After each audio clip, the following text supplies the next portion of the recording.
욥기 16장 18절에서 17장 16절까지 말씀을 살펴보도록 하겠습니다. 욥은 하나님께로부터 까닭을 알 수 없는 고난을 받으면서도 하나님에 대한 신뢰를 잃지 않습니다. 나를 이렇게 만드신 분이 하나님이시지만 나의 마음을 알아주시고 증인이 되어주실 분도 하나님이심을 고백합니다. 자신의 결박과 의를 주장하는 욥은 땅에게 자신의 증인이 되어줄 것을 호소한 적이 있었습니다. 욥은 또 다른 증인으로 하나님을 지목하여 하나님께 호소합니다. 친구들의 조롱 가운데 하나님을 향해 눈물을 흘리며 중재해 주시기를 간구합니다. 19절에서 지금 나의 증인이 하늘에 계시고 나의 중보자가 높은 데에 계시니라 라고 고백합니다. 욥은 아벨의 피가 땅에서 호소할 때에 하나님께서 들으셨던 것처럼 높은 하늘에 계신 하나님이 나의 의를 증거해 주실 것이고 나를 변호해 주실 것이다 라고 고백하고 있습니다. 욥은 자신의 유일한 증인이자 변호인으로 지목한 하나님을 지금 당장 만날 수 있는 가까운 거리에 계신 분이 아니라 높은 곳, 하늘에 계시는 분으로 묘사합니다.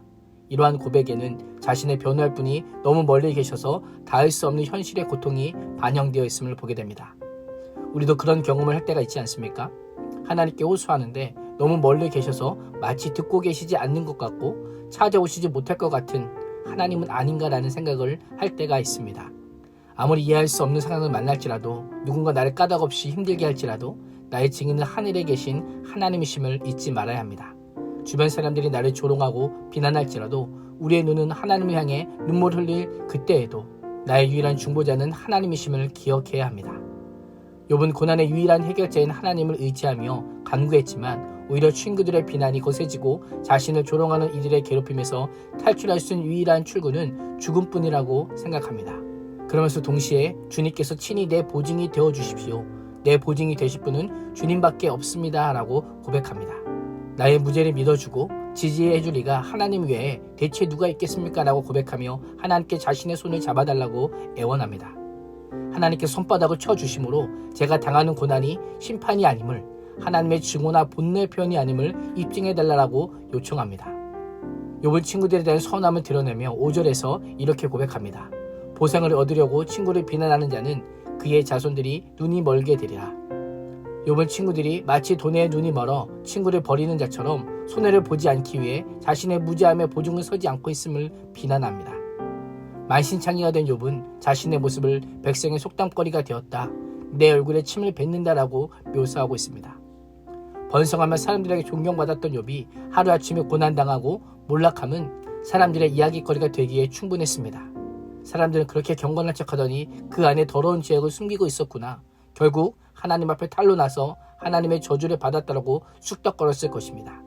욥을 위선자라고 말하며 침을 뱉었을 것입니다. 당시 침을 뱉는다는 것은 저주받은 자, 증오받을 만한 자에게 행하는 가장 경멸적인 행위였습니다. 자신도 모르는 고난을 당하는 욥은 마음의 근심으로 인해 눈물이 마를 날이 없었습니다. 며칠을 눈물로 지새웠는지 눈은 시력을 잃고 어두워지고 온몸에 뼈가 되는 그림자같이 쇠약해졌습니다. 생각해 보십시오. 이쯤 되면 믿음이 아무리 좋은 사람이라도 하나님을 원망하고 부정할 수 있습니다. 하나님에 대한 불평과 탄식을 쏟아내고 욥의 아내처럼 하나님께 온갖 저주를 퍼부을 수도 있습니다. 내가 만약 이런 상황에 있다면 어떠할 것 같습니까?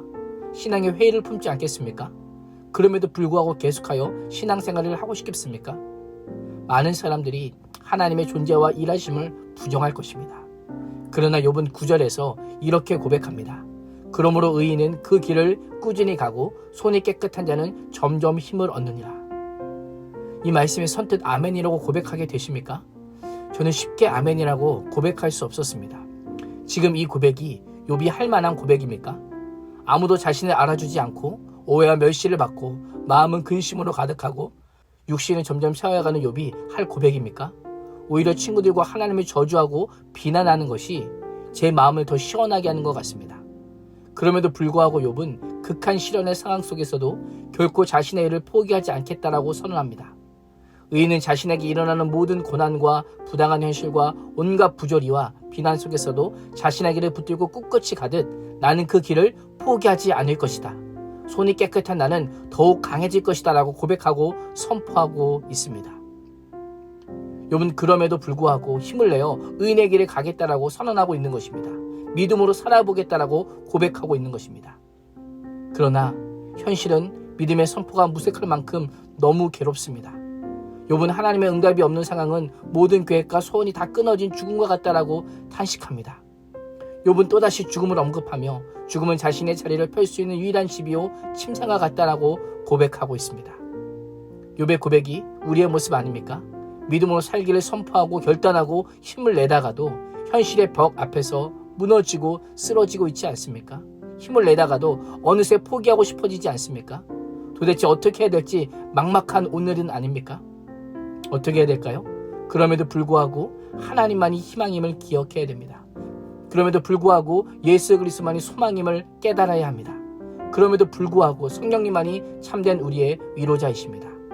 오늘 하루도 그럼에도 불구하고 힘을 내어 은혜의 길을 걸어가겠노라, 믿음으로 살아보겠노라고 선포하는 믿음의 사람이 될 수 있기를 주님의 이름으로 축복합니다. 기도하겠습니다.